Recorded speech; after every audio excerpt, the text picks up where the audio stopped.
আজি কোনো ইউনিফৰ্ম নাই।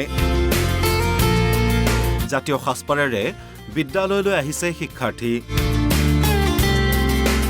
জাতীয় সাজপাৰ পৰিধান কৰি আহিল শিক্ষক শিক্ষয়িত্ৰীসকলো।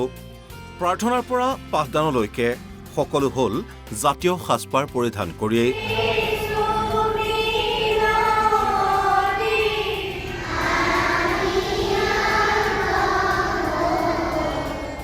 নিয়মিত পাঠদানৰ লগতে কণ কণ শিক্ষাৰ্থীক শিপাৰ সৈতে সংপৃক্ত কৰি ৰখাৰ চেষ্টা টিয়কৰ জ্যোতি বিদ্যাপীঠ বিদ্যালয়ৰ।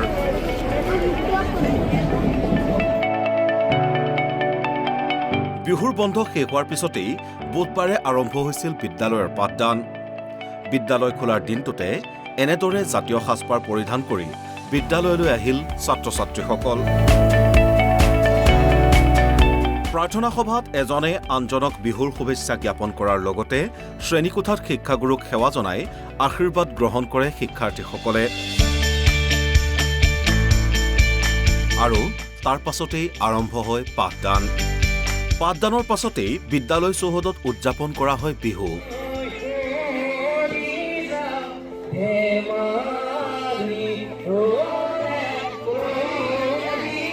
মুকলি বিহু আৰু হুঁচৰিৰ সামগ্ৰিক ধাৰণা দিবলৈও যত্ন কৰা হয় শিক্ষাৰ্থীসকলক।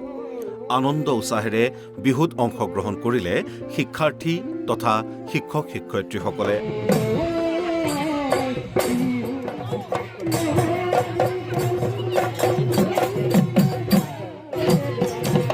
সৰুৰে পৰাই শিক্ষাৰ্থীসকলক জাতীয় কৃষ্টি সংস্কৃতিৰ বিষয়ে অৱগত কৰাৰ উদ্দেশ্যেৰে এনে পদক্ষেপ গ্ৰহণ কৰিছে বিদ্যালয় কৰ্তৃপক্ষই।